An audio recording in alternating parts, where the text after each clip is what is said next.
نحمده ونصلي على رسوله الكريم اما بعد فاعوذ باللہ من الشیطان الرجیم بسم اللہ الرحمن الرحیم۔ معزز ناظرین، آپ کا میزبان مبشر نذیر خان آپ کی خدمت میں حاضر ہے۔ معزز ناظرین، آج کی ہماری اس ویڈیو کا موضوع ہے ماہ ذو الحجہ کے فضائل۔ معزز ناظرین، ماہ ذو الحجہ قمری سال کا آخری مہینہ ہونے کے اعتبار سے مسلمانوں کے لیے درس عبرت ہے کہ اللہ رب العزت نے زندگی کی صورت میں جس نعمت سے تمہیں نوازا ہے اس میں ایک سال اور کم ہو گیا، اور یہ نعمت عظمیٰ جس مقصد کے لیے عطا کی گئی تھی وہ کہاں تک پورا ہوا۔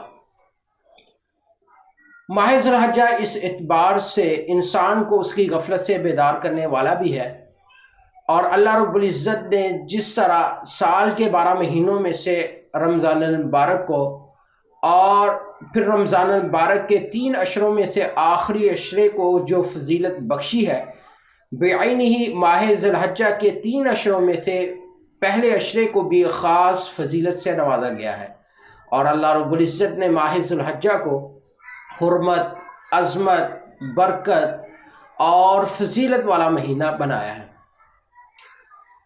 معزز ناظرین، اللہ رب العزت نے ماہ ذو الحجہ کو بے شمار فضیلتوں سے نوازا ہے، ان میں سے چند کا ذکر کروں گا۔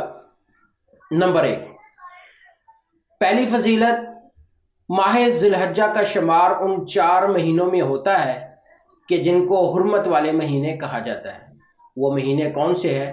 نمبر 1 ذی القعدہ، نمبر 2 ذی الحجہ، نمبر 3 محرم، نمبر 4 رجب۔ یہ 4 مہینے ایسے ہیں کہ جن کو حرمت والے مہینے کہا جاتا ہے، اور ان مہینوں کے اندر قتل و قتال، خون ریزی اور لڑائی جھگڑا وغیرہ کرنا بہت بڑا گناہ ہے۔ نمبر 2، دوسری فضیلت، اس مہینے کے پہلے عشرے کے اندر کیے جانے والے نیک اعمال کا اجر و ثواب دوسرے مہینوں کے دوسرے ایام کے مقابلے میں بہت زیادہ ہے۔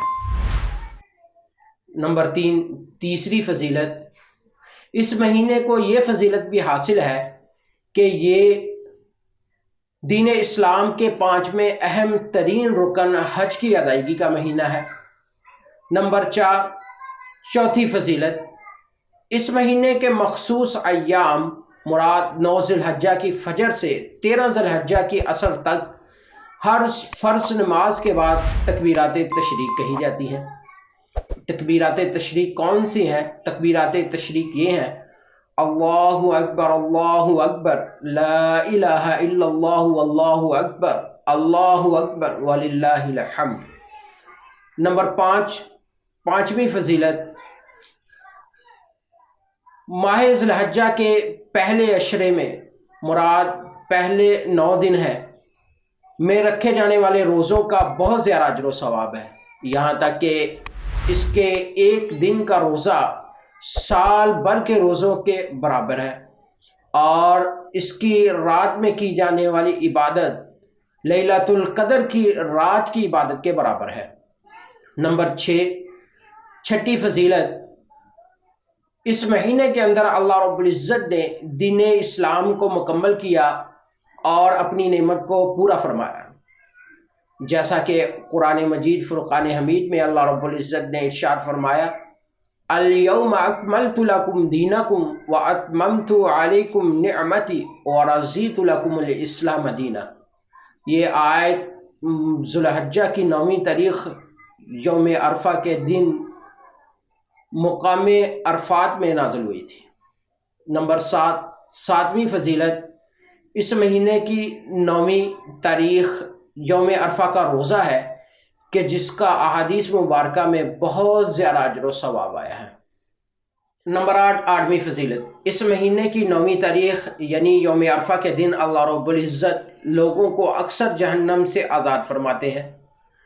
نمبر 9، 9ویں فضیلت، اس مہینے کی 10ویں تاریخ کو نماز عید ادا کی جاتی ہے، اور عید کا دن بڑی ہی فضیلت والا ہے، اور اس کی رات بھی عیدین کی راتیں ایسی برکت والی راتیں ہوتی ہیں کہ جو شخص ان میں عبادت کرے گا، جو شخص ان راتوں میں اللہ رب العزت کی عبادت کرے گا، اللہ رب العزت قیامت کے دن اس کو قیامت کی ہولناکیوں سے محفوظ رکھیں گے۔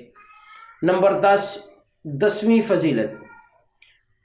اس مہینے کی 10ویں، 11ویں اور 12ویں تاریخ کو اللہ رب العزت کے نام پر متعین جانوروں کو قربان کیا جاتا ہے، یعنی قربانی کے مبارک عمل کی ادائیگی کی جاتی ہے، اور اس دن اس عمل سے زیادہ کوئی دوسرا عمل زیادہ اجر و ثواب والا نہیں ہے۔ معزز ناظرین، یہ تو تھی آج کی ہماری ویڈیو ذی الحجہ کے فضائل کے بارے میں۔ ہم امید کرتے ہیں کہ آپ کو ہماری یہ ویڈیو ضرور پسند آئی ہوگی۔ اس طرح کی مزید مستند، قیمتی اور معلومات سے لبریز ویڈیوز دیکھنے کے لیے ہمارے یوٹیوب چینل کو سبسکرائب کریں، اور تب تک کے لیے اپنے میزبان مبشر نذیر خان کو اجازت دیجیے۔ اللہ نگہبان۔